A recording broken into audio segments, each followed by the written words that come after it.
Hi everyone, this is Dr. Menije from Embracing in Therapy. I first need to say that forgive my voice today. I'm getting over a cold, but I still wanted to connect with you and share with you this week's topic. So today, I want to talk to you about graduation. It's that time of the summer whether you or someone you love might be celebrating graduating from high school, college, or a postgraduate program. It's a wonderful time of our lives where we feel a sense of pride and joy having achieved something or see the someone we love achieve this wonderful goal of theirs.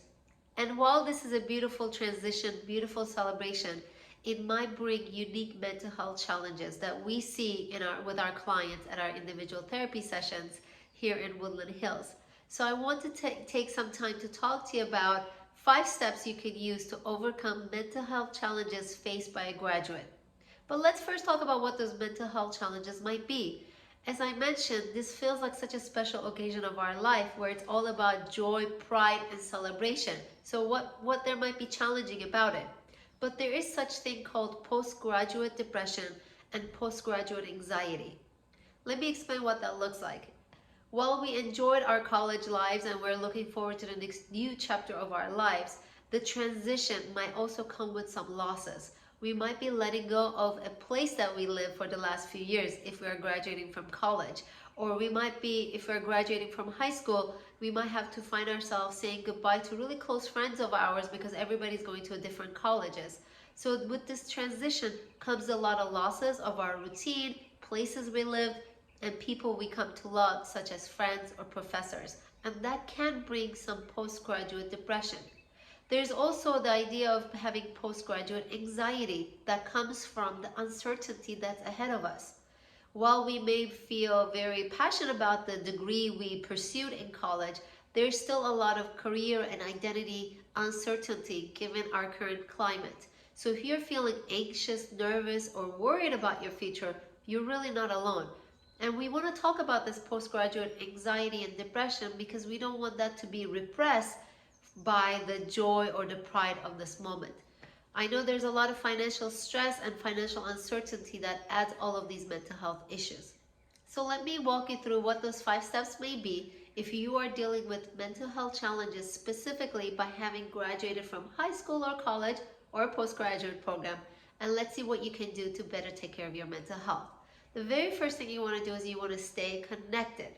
And there are so many different ways that we might want to stay connected with people we love, whether we want to make short trips with them this summer, we want to have group gatherings. We really want to stay connected with people that we may be parting with. So you really want to take a look at all these people that's in your support system and figure out ways that you want to stay connected with them. And it's also important that staying connected sometimes might mean getting help and meeting with a therapist for the first time to work you through this transition. The second thing to keep in mind is that you really want to create a financial plan. We want to be honest with ourselves, especially for those of you that are graduating from college or postgraduate program. You may find yourself with new financial responsibilities or challenges. And having earned this degree does not equate that you have a financial literacy right off the bat. So give yourself permission to learn and create your financial plan. And you want to ask yourself, is this something that I want to listen to more podcasts about? Is this something I want to read some books? There's wonderful documentaries around money management. You might again seek therapy to understand how was money talked about when I was growing up in my family environment. Or do I have certain negative core beliefs around money that might hold me back from being responsible or even advocating and asserting for a particular salary that I would like to have. So the second thing you want to do is you really want to create a financial plan. The third thing to do is you want to explore your options. Again, there could be a lot of pressure to have graduated with a 1 degree and feeling like there's only one particular path to pursuing that degree, one particular work environment, work structure. And you really want to step back and really ask yourself, where do I see myself? We forget to do these kinds of self-reflection and give ourselves permission to visualize what do I want my day-to-day life to look like in this particular industry or field. And exploring your option is one way to give yourself that curiosity and explore your options by interviewing people. Reach out to people within your community or online log into sort of YouTube or Instagram accounts that might be doing IG lives and any other kind of webinars that walks you through what that will look like. But give yourself permission to explore all your options. The fourth thing to do, which goes back to staying connected, I really would like you to give yourself permission to socialize. Especially when we're dealing with depression, we might want to isolate and we might find it really hard to socialize with people because we might be having low energy or low motivation. It's actually the exact time you really need to put yourself out there. And part of the importance of socializing is because I really want you to give yourself permission to have fun and play. Yes, you want to create your financial plan. Yes, you want to explore your options and reach out to mentors, have lunch with people or watch webinars of people in your industry. Those are all important, responsible things to do. But then where is the fun? Where is the adventure? Where is the play?